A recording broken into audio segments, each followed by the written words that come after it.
ভাইয়া প্রথম ভিডিও করতো আমাদের, তারপরে হয়েছে মাহিন ব্রো, তারপরে হয়েছে রনি ভাইয়া। তো ওনাদের দিয়েই কিন্তু আমার এই পর্যন্ত আসা, ওনাদের সাপোর্টের কারণে আমি এই পর্যন্ত আসতে পারছি। আর আমি চাই যেন আমি সবসময় ওনাদেরকে এভাবে সাপোর্ট দিতে পারি আর ওনারা যাতে আমাদেরকে সাপোর্ট দিতে পারে। তো এই যে আপনি এই কন্টেন্ট ক্রিয়েশন করছেন, আপনার ভবিষ্যৎ পরিকল্পনাটা আসলে কি? ভবিষ্যতে আমি যেরকম আছি সেরকমই থাকবো। আমি ভাইরাল হইলেও আমি চাবো না নায়িকা হইতে, শিল্পী হইতে।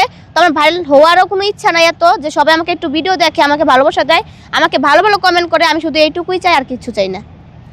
আচ্ছা, এই যে আমরা দেখতে পাই যে হুট করে ভাইরাল হওয়া যা কিছু পাবলিক ফিগার যারা হুট করেই ভাইরাল হয়, কিছুদিন পর তারা খুব অহংকারী হয়ে ওঠে।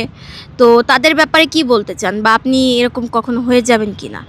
আমার আগে তো রিয়া ভাইরাল হয়ে গেছিল।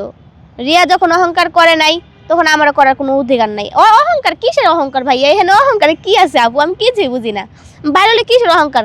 আপনারাই আমাদেরকে উঠপুটাইছেন, আবার আপনারাই চাইলে নিচে নামাই দিতে পারেন। এখানে অহংকারের কি আছে সেটাই বলেন। তার মানে কখনো অহংকারী হবেন না? জীবনেও না, তার মানে আসে না।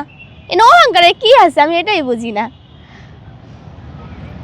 দর্শক মণ্ডলী, দেখতেই পাচ্ছেন আমাদের এই বৃষ্টি আপু, উনি হচ্ছে খুবই ভালো মনের একজন মানুষ। সবাই ওনাকে সাপোর্ট করবেন। ওনার নিজস্ব ব্যক্তিগত একটা পেজ আছে, সেখানেও ওনাকে সাপোর্ট করবেন। আর অবশ্যই ওনাকে দেখলে ফুল কিনবেন, সেলফি তুলবেন, তাই তো?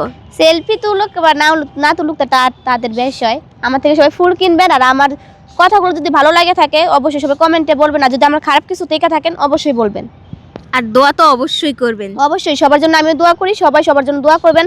কেউ কারোর প্রতি কোনো হিংসা রাখবেন না। এই দুনিয়াতে সবাই দুদিনের জন্য আসছি, অথবা আজকে আমরা বেপর্দা হয়ে চলতেছি, আমরা জাহান্নামের নারী হয়ে গেছি। আমরা এখন জান্নাতে যাওয়ার যোগ্য নাই আমাদের। সে কারণে সবাই সবার জন্য দোয়া করবো যাতে আমরা জান্নাতে যাওয়ার জন্য কিছু ভালো কাজ করতে পারি।